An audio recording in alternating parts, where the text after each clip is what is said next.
64 minutes vous emmène ce soir en Moldavie, un pays en première ligne dans la guerre en Ukraine. Est-ce que la Moldavie est prête à disparaître, à fusionner avec la Roumanie voisine pour se protéger de la menace russe? Question que je vais poser à mes invités. Bonsoir Dacian Cioloș. Bonsoir. Merci d'être avec nous. Vous avez été Premier ministre de la Roumanie, ancien membre de la Commission européenne. Avec vous sur ce plateau, Florent Parmentier, bonsoir. Bonsoir. Vous êtes géopolitologue, secrétaire général du Cevipof et vous êtes auteur avec Josette Durieux de La Moldavie à la croisée des mondes. C'est aux éditions Non-Lieu en 2019 et vous étiez encore donc à Chisinau, la capitale moldave, en novembre dernier. Et justement, nous serons en direct de Chisinau avec Maria Gert Niculescu. Vous êtes la correspondante de France 24.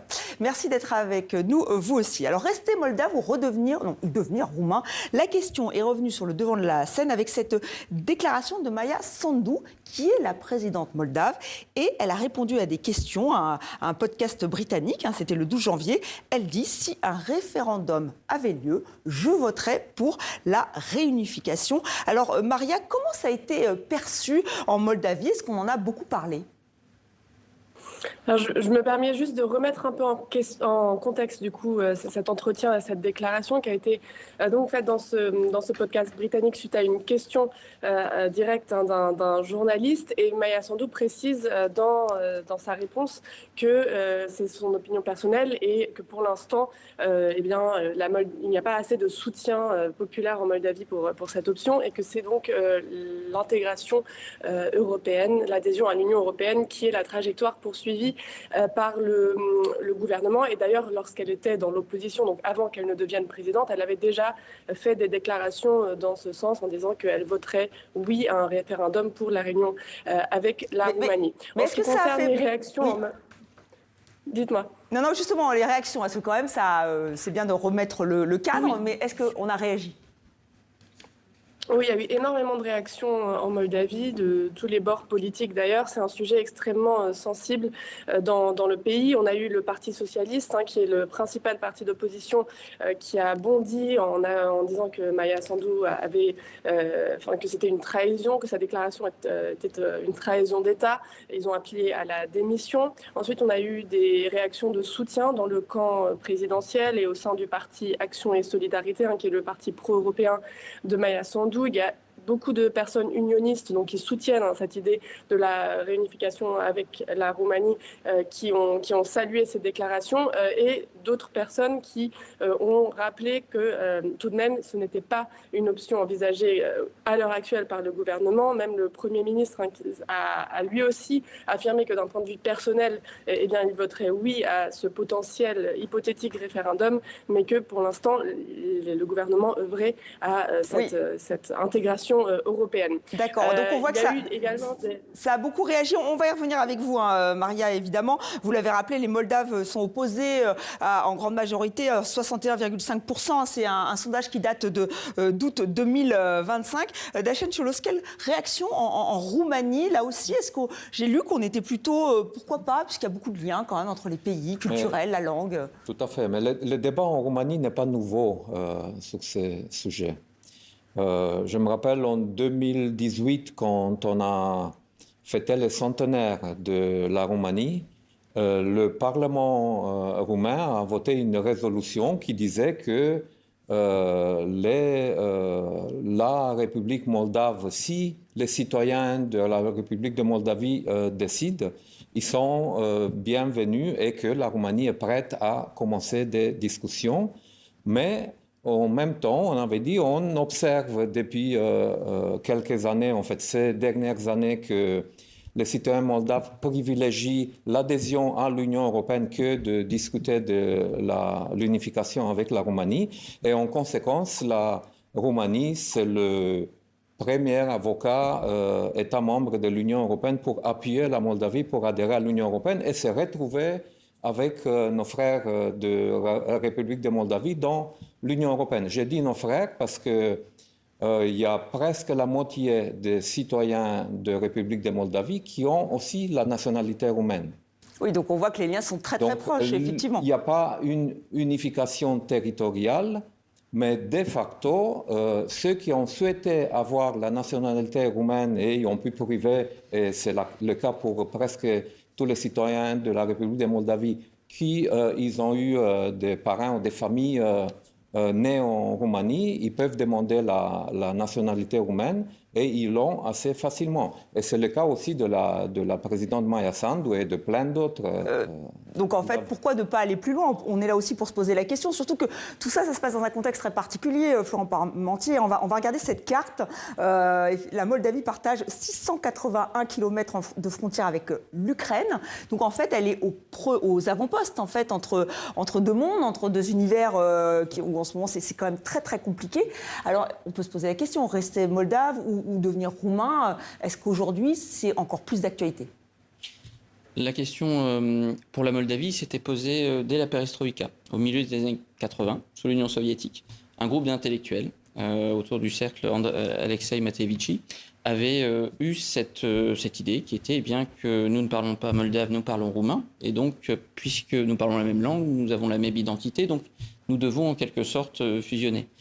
Cette idée fait partie des débats intellectuels qui ont animé dans la seconde partie des années 80 la Moldavie, qui ont eu un moment clairement politique important au début de l'indépendance de la Moldavie, donc après la chute de l'Union soviétique en 1991. Et depuis, il y a toujours eu des partis unionistes, je veux dire de manière tout à fait revendiquée, c'est-à-dire qui disent en substance, eh bien, nous voulons réunifier les deux pays. Pour autant, ces partis ont toujours été minoritaires. Même là, alors que par exemple la Moldavie et la Roumanie ont été ciblées par des drones, on ne sait pas d'où ils venaient, mais on voit bien qu'il y a une pression sur ces deux pays. Et même là, pour vous, ça ne change pas un peu la donne? L'opinion publique est assez fragmentée. Ces mêmes, j'allais dire, les mêmes éléments peuvent être vus de manière extrêmement différente selon où on se trouve dans le pays. Il y avait sur la carte la question de la Transnistrie. Ça va clairement faire partie. Donc il y a un territoire séparatiste occupé à l'est de la Moldavie où eh bien, la population est très majoritairement russophone. Mais ça va au-delà en fait, du fait d'être russophone ou non russophone. Il y a plus de russophones dans la partie moldave que dans la partie moldave transnistrienne, si vous voulez, dans l'absolu. Ce qui peut paraître surprenant. Ce qui peut paraître surprenant, mais... Parce que la Transnistrie, c'est une petite... un petit morceau de terre oui, on l'a vu par sur la rapport carte, au reste de la Moldavie. Et il y en a des russophones dans certains partis. Il y a aussi il y a des dans roumanophones, le sud, également en Transnistrie. Il y a des russophones. Ce qu'il faut bien comprendre, c'est que la Transnistrie n'est pas quelque chose qui serait russophone à l'est et du côté de la Moldavie hors Transnistrie. Ouais. Vous n'avez que des roumanophones. La réalité est beaucoup plus compliquée et contrastée. Vous avez une région dans le sud de la Moldavie, la Gagaouzie, qui est extrêmement rétive à toute idée d'unification et pour lequel un référendum a eu lieu, un référendum non légal, a eu lieu en 2014, mais dans lequel la population s'était exprimée bien, à plus de 90%, pour dire en substance, s'il y a une réunification entre la Roumanie et la Moldavie, nous devons nous devons être indépendants de cette réunification-là. Donc voilà, on voit que c'est compliqué, effectivement, avec une composante... c'est pas d'un côté les russophones, d'un côté les... même la population en Moldavie, je crois que c'est en 2000, au 98-2000, dans un sondage, j'ai vu récemment les données, il y avait, je pense, 4-5% de la population de République de Moldavie qui était favorable à une union avec la Roumanie. Maintenant, on est à 40%. Donc, on est toujours en deçà de 50%, mais on est à 40%. Donc, ça a évolué. Mais il y en a beaucoup plus, il y en a beaucoup plus qui souhaitent l'adhésion à l'Union européenne. Donc, alors, on comprend bien que vous... Le débat est autour de ça. Autour de l'adhésion européenne. Mais Maria, justement, j'évoquais ces drones, le fait que la Moldavie soit quand même en première ligne dans cette guerre en Ukraine, avec la pression russe. On l'a vu avec les élections, avec des ingérences. Est-ce que là, ça ne fait pas bouger les lignes? C'est-à-dire que les Moldaves se disent, attention, là, on devrait... Parce que l'adhésion européenne, oui, mais ça met du temps. Contrairement à intégrer la Roumanie, ça pourrait peut-être aller plus vite. Je ne sais pas si ça irait plus vite, mais en tout cas, l'inquiétude face à la pression russe, elle est très présente. C'est une réalité, notamment au sein du camp pro-européen. Il y a cette question des drones, bien sûr, mais il y a surtout la proximité avec l'Ukraine. Il y a le fait qu'en Transnistrie, il y a encore, la Russie stationne encore des soldats russes. Il y a des inquiétudes face aux déclarations répétées de la Russie dans lesquelles différents représentants affirment vouloir bien reprendre l'ancien espace soviétique. Et la question de savoir qu'est-ce qui se passe si, par exemple, la Russie gagne en Ukraine ou si la dynamique sur le terrain de guerre change et que la Russie arrive à avancer plus loin dans le sud de l'Ukraine. Pour l'instant, ce sont des inquiétudes qui étaient déjà là au moment des élections, et ce sujet de la réunification, eh bien, il est beaucoup moins souvent discuté que celui de l'adhésion à l'Union européenne. Pour l'instant, c'était plus l'adhésion à l'Union européenne qui était vue comme une manière pour la Moldavie d'intégrer l'espace occidental et d'être protégée. Et la réunification avec la Roumanie changerait la donne dans le sens où la Moldavie ferait de facto partie de l'OTAN. Mais encore une fois, l'OTAN, c'est un sujet qui clive encore beaucoup plus que la question de l'Union européenne. C'est intéressant. Ah, d'accord. Donc ça clive aussi les Moldaves, parce que c'est vrai. Est-ce que la Roumanie serait prête? Vous dites que oui, pourquoi pas, mais ça serait un poids lourd économique. Il faut mettre ce débat dans un contexte, regarder le contexte, la réalité. Je vous disais, il y a déjà sur, je ne sais pas, 3,5 millions, 4 millions de citoyens de la République de Moldavie. Il y a 1,5 million qui ont déjà la nationalité roumaine, donc la nationalité européenne, sans que la Moldavie fasse partie de l'Union européenne en tant qu'État, et qui sont déjà dans l'Union européenne. Certainement. Donc mais pour eux, il n'y a pas une pression. Est-ce qu'il faut tout de suite discuter la réunification ou pas, ou l'adhésion?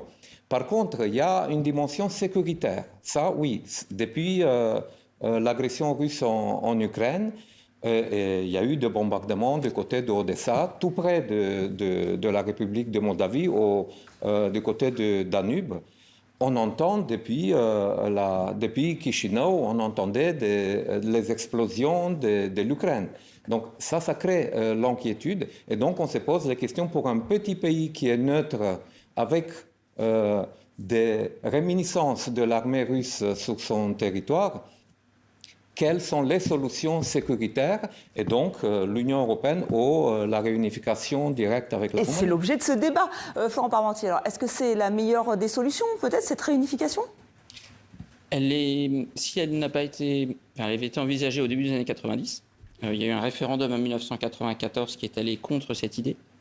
Mais depuis, en fait, on voit assez peu de travaux qui ont été faits sur, par exemple, ce que deviendrait l'espace économique moldave dans le cadre d'une réunification. Le souvenir est qu'entre l'Allemagne de l'Est et l'Allemagne de l'Ouest, tout semblait extrêmement simple, parlaient la même langue, c'était le même pays. Et puis on a vu économiquement que ça a été plus compliqué que ce que beaucoup avaient attendu, et c'était l'Allemagne, avec des reins assez solides pourtant. Mais là, on a vu que les Européens ils se sont investis. On se rappelle ce déplacement en août 2025, Emmanuel Macron, pour aller soutenir la présidente.